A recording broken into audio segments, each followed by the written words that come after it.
After giving CPR to one of the rioters who breached the Capitol in an effort to save her life, that I finally had a chance to let my own family know that I was alive.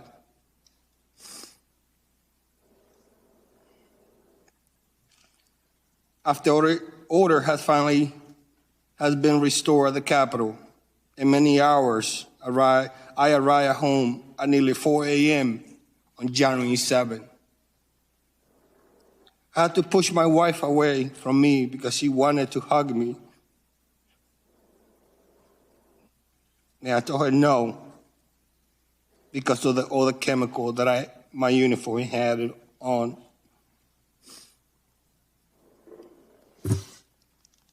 Sorry.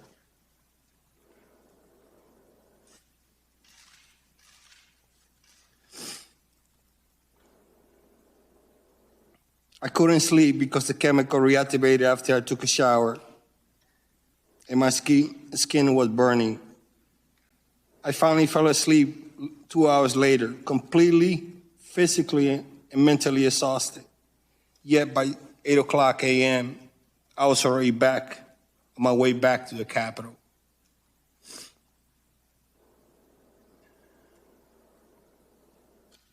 And I continued to work for 15 consecutive days until after the inauguration. I made sure to work despite my injuries because I wanted to continue doing my job and help secure the Capitol complex. More than 6 months later, I'm still trying to recover from my injuries. I remember thinking there was a very good chance I would be torn apart or shot to death with my own weapon. I thought of my 4 daughters who might lose their dad. I remain grateful that no member of Congress had to go through the violent assault that I experienced that day.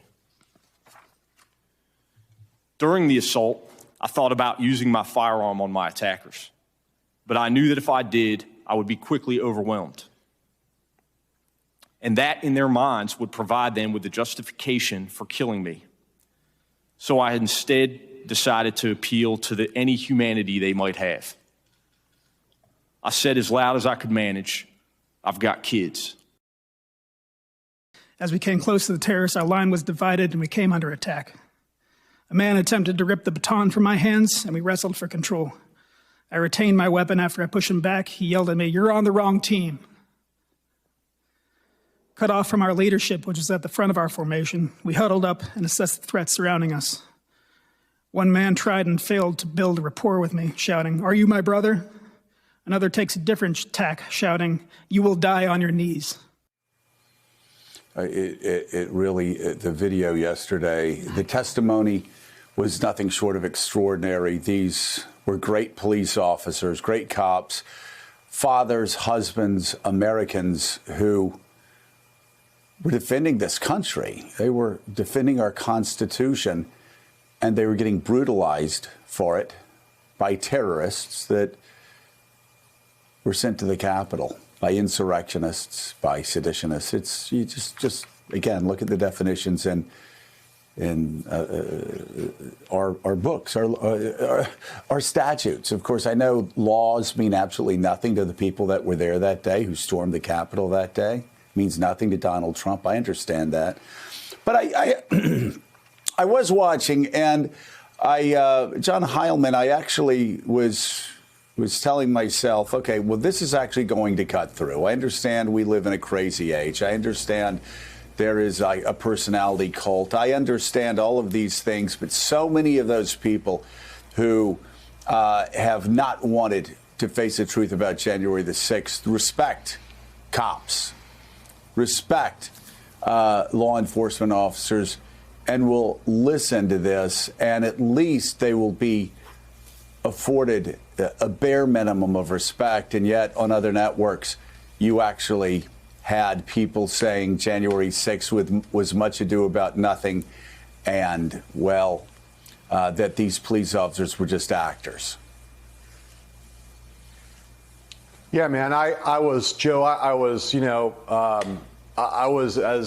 been watching congressional hearings for 30 plus years. I know you've been watching them for about that long, and I don't think I've ever seen anything like it in terms of its in terms of just one's emotional, visceral reaction to it. Never seen anything like it, and I've never felt more like I've always respect people who come forward and tell the truth. These people, you're in the presence of genuine heroes, and I felt grateful and humbled by their sacrifice, and kind of in awe in some ways of what they withstood, and that they're still here and able to even talk about it without literally just dissolving into puddles, given what the trauma, what they went through. And then, you said other networks, right?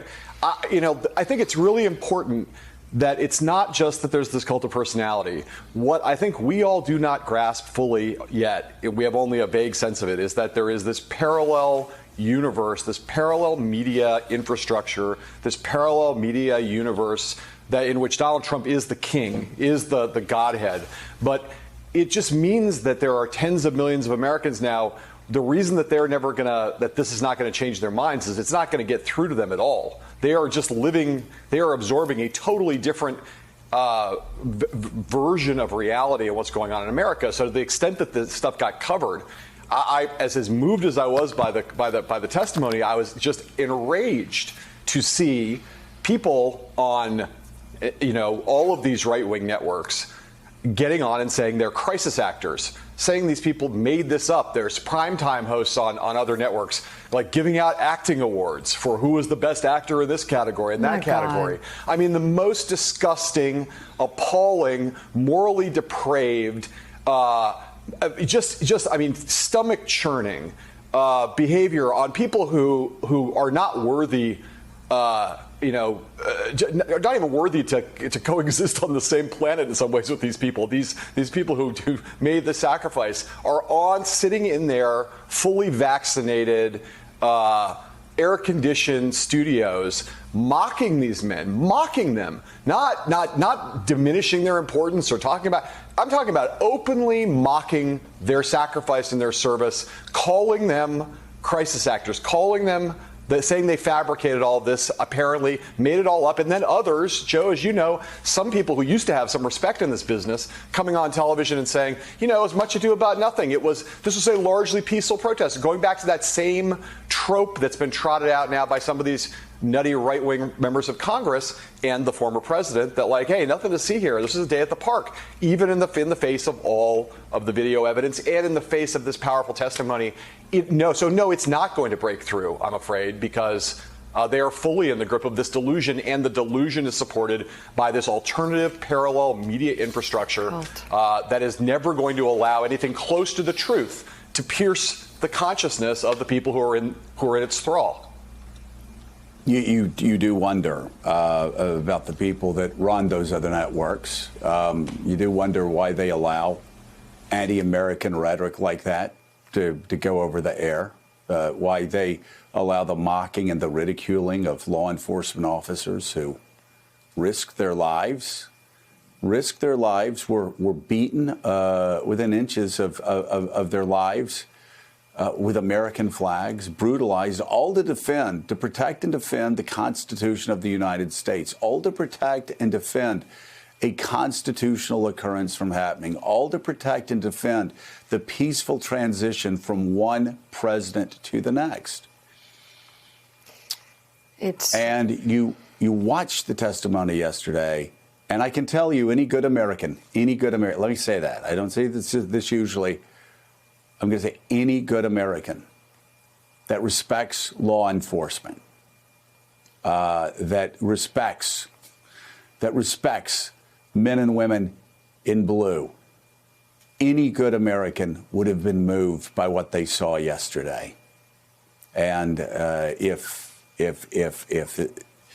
they instead went on and mocked the service of those men who were nearly beaten to death for simply trying to protect their country because so much was on the line on that day,